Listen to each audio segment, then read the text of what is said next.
हा या आइन सौद, ये तुम्हारे परवरदिगार की मेहरबानी का बयान है जो उसने अपने बंदे जकरिया पर की थी जब उन्होंने अपने परवरदिगार को दबी आवाज से पुकारा और कहा कि ऐ मेरे परवरदिगार, मेरी हड्डियां बुढ़ापे के सबब कमजोर हो गई हैं और सर सफेद बालों की वजह से चमकने लगा है। और ऐ मेरे परवरदिगार, मैं तुझसे मांगकर कभी महरूम नहीं रहा और मैं अपने बाद अपने भाई बंदों से डरता हूं और मेरी बीवी बांझ है, फिर भी मुझे अपने पास से एक वारिस अता फरमा जो मेरी और औलाद याकूब की मीरास का मालिक हो।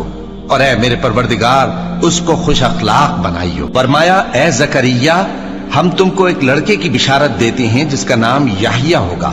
इससे पहले हमने उस नाम का कोई शख्स पैदा नहीं किया। उन्होंने कहा कि परवरदिगार, मेरे यहां किस तरह लड़का होगा जबकि मेरी बीवी बांझ है और मैं बुढ़ापे की इस हालत को पहुंच गया कि सूख गया हूं। हुक्म हुआ कि इसी तरह होगा। तुम्हारे परवरदिगार ने फरमाया है कि मुझे ये आसान है और मैं पहले तुमको भी तो पैदा कर चुका हूं और तुम कुछ चीज न थे। कहा कि परवरदिगार, मेरे लिए कोई निशानी मुकर्रर फरमा। फरमाया, निशानी ये है कि तुम सही और सालिम होते हुए 3 रात दिन लोगों से बात न कर सकोगे। फिर वो इबादत के हुजरे से निकलकर अपनी कौम के पास आए तो उनसे इशारे से कहा कि सुबह शाम तस्बीह करते रहो।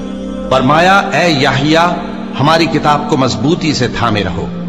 और हमने उनको लड़कपन ही में दानाई अता फरमाई थी और अपने पास से शफकत और पाकीज़गी दी थी और वो परहेजगार थे और वो अपने माँ बाप के साथ नेकी करने वाले थे और सरकश और नाफरमान नहीं थे।